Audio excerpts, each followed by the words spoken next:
Hey there, I'm Dave and you're watching the A.D.K Rock and Metal channel.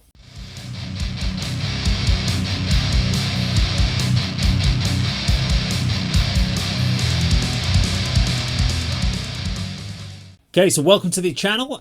Today I'm going to be reviewing I have been reviewing the new album that comes out the 6th of October from Molly Karloff. This song, or the album, is called Breaking Out.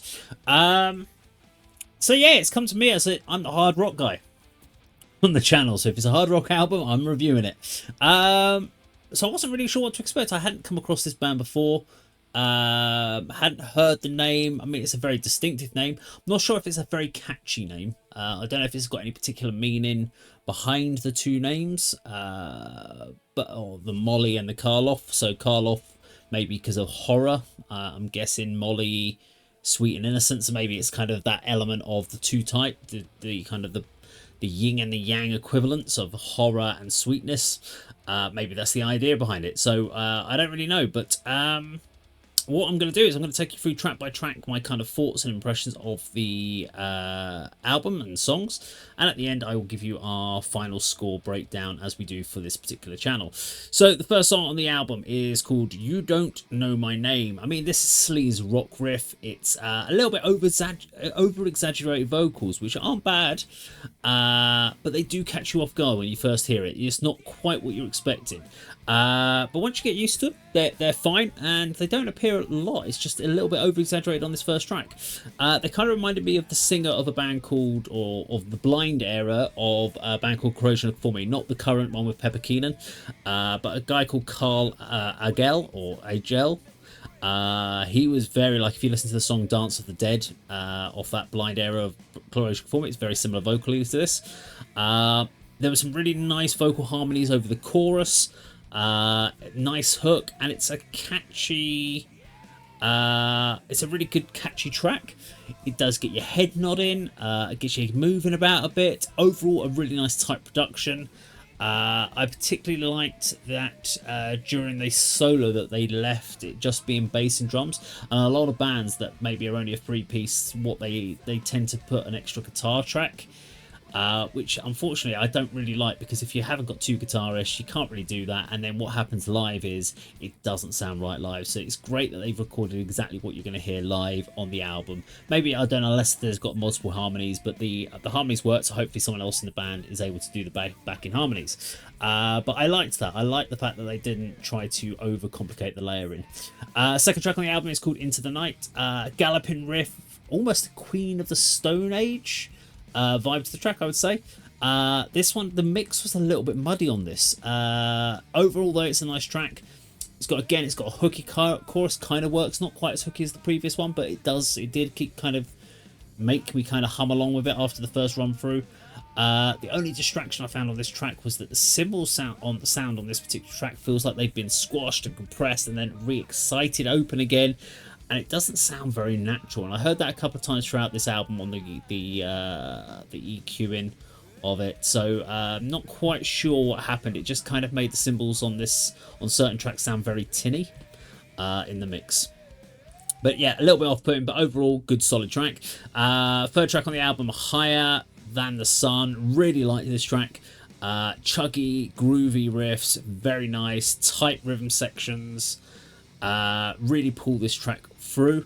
Nice vocal attitude and delivery. Got a bit of a swagger, which is nice to hear. Punchy chorus, great little solo in it, and overall just a great track. Really enjoyed Higher Than the Sun. Fourth track on the album is Faceless. It's a bit choppy, it's a bit edgy during the verses.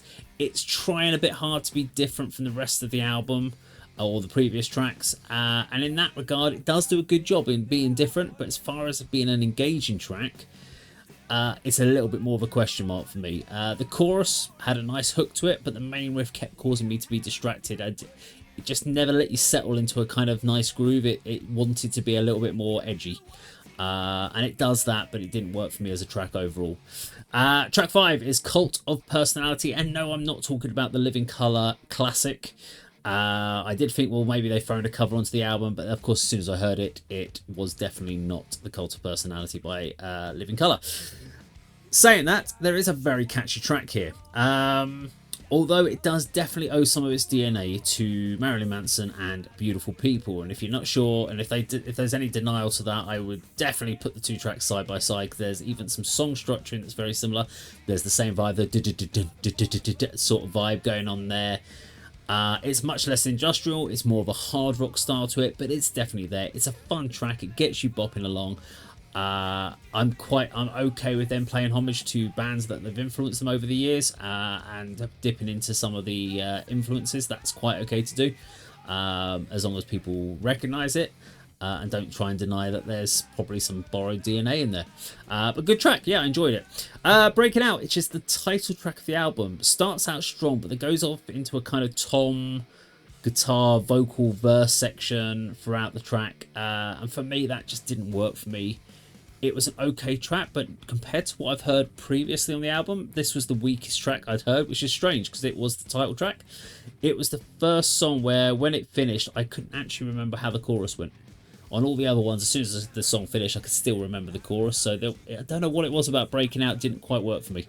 Black Fat Flame is next up. Sludgy groove. We're talking 1990s Alice in Chains at this point. It's very nicely done and great. If you're into your Alice in Chains, you're going to really like this track. Lots of emotion put into the vocal delivery on the chorus, which I loved. Very tight groove, and it was just really nice to listen to. Next up was Automatic. Kind of more grunge stylings on this particular track. It's a bit more stripped back in the style, a bit more simplistic. It's pretty simplistic, put together well. But it was very much feeling like the song title itself. It felt like the guys were on Automatic putting it together. It wasn't anything special on the track, on the album, compared to there's been some blinding tracks so far on the album. This one felt more filler than thriller, I guess. Next one, Ain't Gonna Dance. So this was the first time where I felt that the recording or the mix wasn't more probably the recording session hadn't been quite fixed as much as it needed to. So this is where I really heard the drummer. The drummer is really kind of trying to drive that momentum of the track through. Lots of kicks going in. The kicks are literally almost on every beat, it felt like. And what I have listening to the bass player is a little bit more subtle, not hitting it. So it just felt like we had a drummer and a bass player not quite in sync on this track. It's all live drums, definitely, which is great to hear, but I also could hear some tempo issues where not quite 100% where the click wants it to be. Now, as a drummer myself, I completely understand those issues, and I will put my hands up and say I much prefer recording and with MIDI kits. Mainly because I record at home, so I use MIDI kits, and yeah, the cymbals aren't as great on MIDI kits, but it does mean if you get any kind of slight push or pull on the track that you can noticeably hear, you can do a quicker correction rather than having to re-record those sections. And that's what we had, was a little bit of push and pull on the tempo. For the average listener, I don't think it's a big issue. It's not going to really be noticeable for you. As a whole, it's a great track, or an okay track, sorry, I should say. Just again, not very memorable. So it's a couple of in a row there. So Automatic and Ain't Gonna Dance. Broken Crown. Tight bass groove, drum groove as well. Sorry, tight bass and drum groove, I should say. I'm reading my notes here from what I wrote back then. We go back to a very similar vocal style to what we had on the very first track, which is fitting as it is the last track on the album. It's punchy, it's got attitude, going for the big chorus, and it delivers on that. Not quite as hooky as the chorus on some of the others, but its verse is very hooky and it makes up for that. So really, what do I think about this album? In summary, it's a good, solid hard rock track. Hard rock grunge stroke album. God, got to read my notes better. There are a couple of weaker tracks in there, but you're always going to have that with albums. I don't think you're always going to have 10 absolute bangers on an album. There is always going to be some that are slightly weaker than the others, and probably on standalone listen, those songs would probably still be a great songs to listen to. They're not bad in any shape or form, they just don't stand out quite as much as some of the others in there. It's been a very enjoyable experience listening to the album. You can really hear the band's influences coming through on certain songs, and that's great to hear. I like to know where the band's kind of got, what were they listening to as they grew up, what sort of styles, and what are they putting back into music.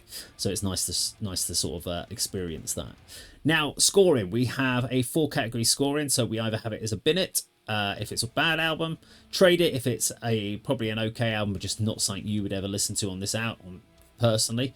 So it's kind of like probably recorded well, but just not your sort of thing. We then have a stream it if you think it's a good album, but you're just not prepared to spend any actual money on it. And then you have a buy it if you actually want to support the band. So for the A.D.K channel, I'm going to say that we are going to give it a buy it from this channel, as I do generally believe this is worth your money. Especially physically buy a CD. If you haven't got a CD player, get a CD player, and even if you don't, get the CD and get a digital, and then go and listen to it on stream if you really must, because it's really important to support bands, and CDs are a great way of doing it. But streaming their music is really not helping them in a massive amount of way. It helps getting viewer numbers or listening numbers, but it doesn't help them financially in the long run. So t-shirts, merchandise, stuff like that, that's the way to go to support the bands, and I'm going to say buy it for this particular album. Now, if you like this video, please do like, share and subscribe, and I will see you on another video sometime very soon. Take care.